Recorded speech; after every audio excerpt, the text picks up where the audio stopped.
So, in this first module on why it's important to apply a gender lens to policymaking, I'm just going to take a moment to really make sure that all the things we talk about through the modules are grounded collectively in similar thinking around why it's important to apply a gender lens to policymaking, and also to start to think about what it means to do that in practice.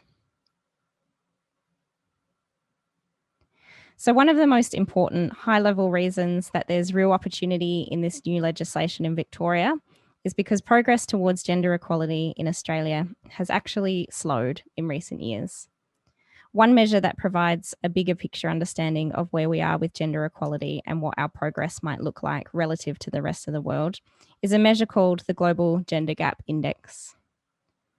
What this index is essentially looking at is a benchmark globally that looks at gender equality across a range of areas, including economic participation and opportunity, educational attainment, health and survival, and political empowerment. And it ranks us against other participating countries around the world. So since that measure started, Australia has actually fallen from a ranking of about 15 out of 115 countries back in 2006 to a ranking of 50 out of 156 countries. So we can see there really is the impetus to start being more deliberate in turning things around. And when we start to look at some of those other countries who sit in the top 10 in this index, you can see them listed there on the right-hand side of the slide. We can see that those that are performing the best have that legislation in place to help drive and speed up that change.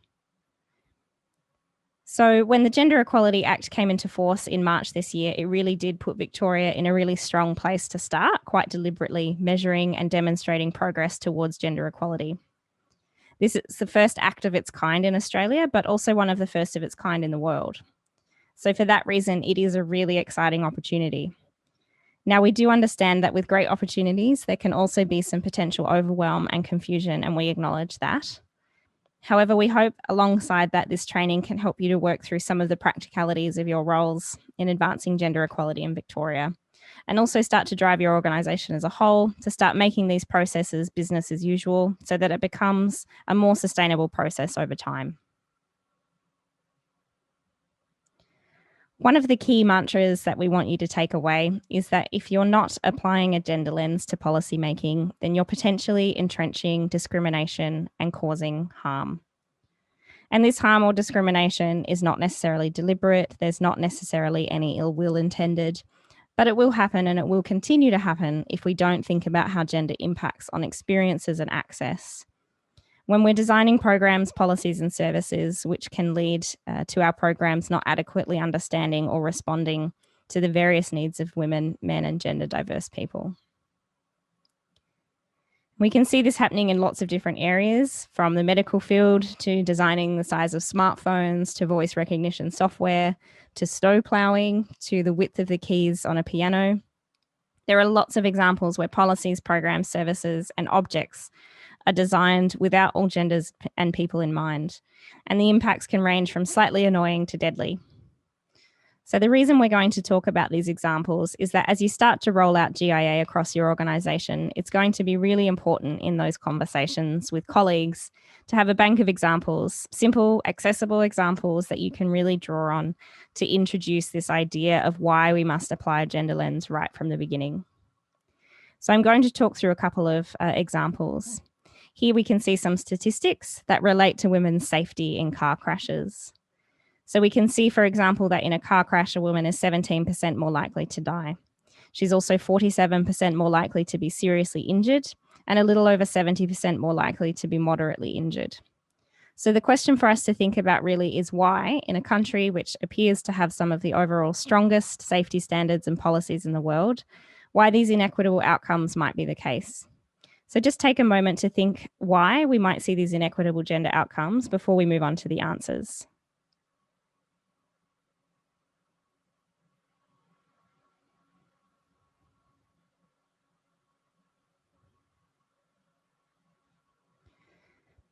So the reasons for those statistics are that the original crash test dummies are based on the idea of passenger safety being designed around the average man, the 50th percentile man. This ignores women's anatomical differences, such as having less neck muscles, having breasts, differently shaped hips, generally being shorter in stature, which moves women out of the standard seating position. All of this combined means the car is not designed with particularly women's safety in mind. So we've been using male crash test dummies since the 1950s. It was suggested at some point in the 1980s that female crash test dummies be used, but this was ignored.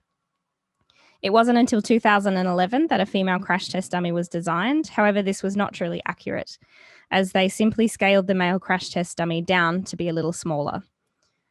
Social norms and assumptions also come into play here, as they popped this female crash test dummy in the passenger seat, highlighting assumptions that women don't drive as often as men. Now in Australia, we do have updated information from the Australasian New Car Assessment Program on safety standards that includes data on different sized male, female, and child crash test dummies. However, they don't have the power to approve or ban, simply rate cars in Australia. Information is also not readily available on just how these dummies accurately represent the anatomical differences between women, men, and children apart from size.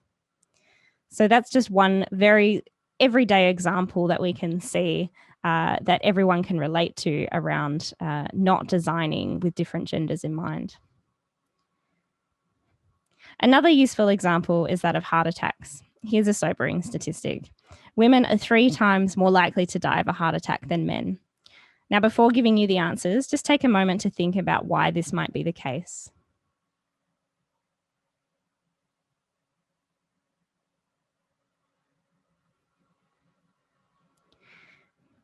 Basically, the majority of medical research, and therefore the vast majority of knowledge we have, is based on the male body. Historically, it's been assumed that there hasn't been any fundamental difference between male and female bodies other than size and reproductive function. And so for centuries, medical education and medical research, even today, is focused on the male norm. For all sorts of diseases, because of the way they have been researched, the way we treat them, the way we diagnose them, it has been based on research on men, and women often get misdiagnosed, and heart attacks are no exception.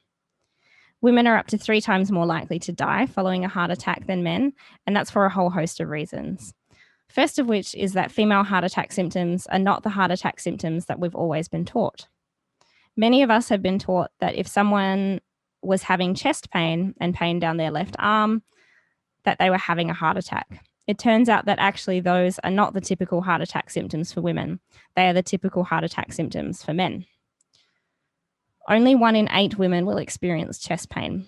Women are more likely to experience breathlessness, nausea, fatigue, and feel something more closer to indigestion. Women don't realize they're having a heart attack a lot of the time, so they don't go to see the doctor.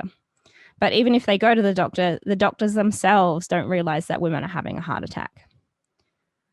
So these are just some of the examples that you can use to highlight to people that in something as ubiquitous as driving a car or as common as a heart attack, when we don't design or study outcomes for different gendered people or account for our assumptions about gender, it can be really quite deadly. We've highlighted examples where women have been left out of the design process here, but some other examples include for men, not having nappy change tables available in men's public toilets. This means that fathers can find it extremely difficult to change and care for their children. And gender diverse bathrooms are another great example of not designing with gender diverse individuals' safety and comfort in mind. There are many examples out there, but these and more can be found in the excellent book Invisible Women, Exposing Data Bias in a World Designed for Men by Carolyn Criado Perez. We encourage you to have a read and search for your own data bank of everyday examples that you can talk to your colleagues about as well, and really highlight why it is that we need to be designing for different gendered bodies in mind.